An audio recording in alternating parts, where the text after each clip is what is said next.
Marilah kita makan. Makan. Wih, enak sekali Bang makannya. Di tahun 2021, seorang pria hilang di hutan Banyuwangi. Ia mengaku mengalami sederet peristiwa mistis tentang kakek tua, nenek cantik, dan 4 harimau. Pria yang hilang itu yakni Nurul Mahrus, usia 39 tahun. Ia 4 hari hilang di hutan peta 67 ARPH Gombeng, KPH Banyuwangi Utara. Ia merupakan warga dusun Sumber Nanas, kelurahan atau kecamatan Kalipuro. Nurul ditemukan pada Rabu 24 bulan 2 2021 pukul 1 dini hari waktu Indonesia Barat. Ia ditemukan di peta 68 Perhutani Sumber Nanas, kecamatan Kalipuro. Hal mistis yang dialami berawal saat Nurul merasa kesulitan mencari porang di hutan peta 67 ARPH Gombeng, KPH Banyuwangi Utara. Ia akhirnya berkeluh kesah sendiri. Saya bilang, "Yut, putun riko mrene golek mangan, heng niat nyalah, wuhono pangan apu woyut." Artinya, Mbah Buyut, cucumu datang ke sini mencari rejeki, tidak berniat buruk. Tolong dikasih tahu lah Mbah, cerita Nurul. Tidak berselang lama, lokasi yang sebelumnya hampa tiba-tiba penuh dengan bibit porang. Alangkah gembiranya Nurul. Ia pun bergegas mengambil tanaman tersebut hingga terkumpul 3 ikat. Saya baru sadar hari sudah mulai gelap. Dalam hati saya, kalau pulang mati saya, bisa masuk jurang mati saya, sambungnya.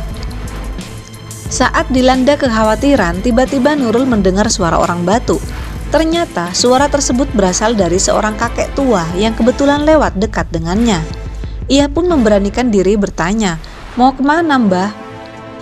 Menurutnya, kakek tersebut menjawab menggunakan aksen bahasa Madura. "Saya mau pulang, adik kok belum pulang?" kata Nurul menirukan suara kakek tersebut. "Kalau saya pulang, saya takut mati Mbah, takut masuk jurang," jawab Nurul kala itu. Kakek itu, kata Nurul mencoba menenangkannya. Kakek itu mengatakan Nurul tidak bakal mati jika tersesat di lokasi itu. Dia bilang, "Kamu tidak akan mati di sini, ayo ikut ke rumah saya." Diajaklah saya ke atas rumahnya. Sampai ke atas saya lihat ada 4 rumah, 2 hadap ke timur, 2 hadap ke utara. Atapnya pakai keduk atau ijuk. Di depannya ada danau luas yang indah. Di tepinya banyak bunga-bunganya, papar Nurul. Dikasih kopi, saya kan kena penyakit lambung, saya tolak dan akhirnya dikasih air putih. Kemudian saya diajak makan. Saya makan, enak sekali Pak, padahal cuma sayur 1, tidak pakai lauk. Sayur kesimbukan kalau kata orang Using. Padahal kalau sekarang saya tidak mau karena bau kesimbukan. Tapi enak sekali pas saya makan itu, ujar Nurul. Betapa terkejutnya Nurul, tiba-tiba muncul 4 harimau tepat berada di sebelahnya. 3 harimau berwarna kuning dan seekor berwarna hitam pekat. Harimau yang berwarna hitam mengaum keras sehingga mengganggu istirahatnya. Saat itu Nurul sudah merasa familiar dengan kawanan harimau tersebut. Ia pun meminta agar harimau berwarna hitam berhenti mengaum dan membangunkannya pada keesokan harinya. Yang hitam besar itu teriak atau mengaum. Kemudian saya bilang, "Cul-cul ojo rame, sun arep turu, kesok isuk bain isun gugan." Artinya, "Cul-cul jangan ramai, saya mau tidur, besok pagi saja bangunkan saya." Akhirnya diam dan saya tidur, ungkapnya. Pagi keesokan harinya Nurul terjaga dari tidurnya. Dia merasa heran karena 4 harimau yang menemaninya saat malam sudah tidak ada. Ia pun bergegas mencari sang kakek tua untuk pamitan pulang ke rumah. Kakek itu pun mempersilahkannya untuk pulang. Namun sebelum pulang, Nurul diminta sarapan pagi terlebih dahulu. Usai sarapan muncul 4 wanita yang akan mengantarnya. Meski sudah tua, 4 perempuan tersebut memiliki paras rupawan. Seingat Nurul, ia diantar oleh 4 perempuan tersebut dengan mengendarai sebuah kereta. Naik kereta, tapi saya nggak sadar yang narik kereta itu apa, antara sadar dan tidak, sebutnya. Ia pun diturunkan di tengah hutan. Saat itu 2 perempuan pengantarnya berkata agar Nurul berjalan lurus ke arah selatan. Namun dirinya memberontak karena arah selatan yang ditunjuk oleh perempuan tersebut adalah arah sebaliknya. Saya berontak, "Salah ini, itu ke utara bukan selatan. Sumber Nanas arahnya ke selatan. Kamu jangan ikuti kata hatimu, ikuti apa yang saya bilang. Dia bilang seperti itu, ungkap Nurul. Bapak mertua Nurul, yaitu Bapak Namo, menyatakan proses ditemukannya sangat rumit, tidak masuk dalam logika masyarakat kebanyakan. Pada malam sebelum Nurul ditemukan, dirinya mendengar sebuah teriakan minta tolong dari arah hutan. Padahal jarak terdekat antara rumah warga dengan hutan lebih dari 1 kilometer.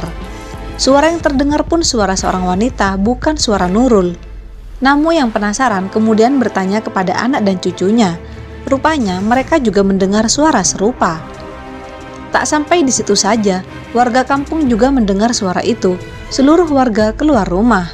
Warga itu ramai-ramai mencari di hutan, tapi tidak ketemu. Lalu pulang. Sekitar jam 11 malam ada suara wanita berteriak dari arah hutan. Ternyata warga sekampung juga mendengarkannya, kata Samu. Berbekal senter dan pencahayaan lainnya, puluhan warga memasuki hutan. Suara tersebut berganti menjadi suara seorang pria, yakni suara Nurul. Namun anehnya, warga sekitar melihat Nurul berlari menjauhi warga, hingga akhirnya Namo menangis dan berteriak memohon Nurul untuk berhenti berlari. Saking kencangnya berlari, rombongan warga pun berhenti, bukan karena tidak sanggup mengejar, namun jalur pelarian Nurul tidak layak untuk diikuti. Nurul menerjang semak belukar dan rerumputan tinggi. Bahkan jalur Nurul pun berlari tidak menimbulkan bekas apapun. Dikejar warga, malah anak saya berlari menjauh. Setelah itu saya panggil dia. Saya bilang kalau dia anak saya dan saya minta untuk berhenti, barulah berhenti, kata Namo. Kejadian aneh lainnya dirasakan saat warga sudah bertemu dengan Nurul. Mereka tak bisa pulang karena jalur sudah tertutup dengan semak belukar. Dengan menggunakan parang yang dibawa Nurul, akses jalan menuju pulang akhirnya ditemukan. Waktu mau pulang, kami semua sempat kebingungan karena tidak ada jejak apapun. Satu rumput yang terpijak juga tidak tampak, kata Namo. Warga lingkungan Sumber Nanas mengakui peristiwa berbau mistis tersebut, namun tidak dengan tim SAR yang melakukan pencarian. Mereka berpedoman, korban kemungkinan mengalami dehidrasi atau kecapekan, sehingga terjadi penurunan konsentrasi. Alhamdulillah, lewat tengah malam tadi korban bisa dievakuasi dengan kondisi selamat. Terlepas dari cerita korban, mungkin korban ini linglung sesaat, mungkin korban ini kecapean, sehingga lupa dan bingung jalan pulang, kata Koordinator Pos Basarnas Banyuwangi Wahyu Setiabudi. Itu sadar saya Pak Pinky. Sadar saya di situ, wah ini Sumber Nanas.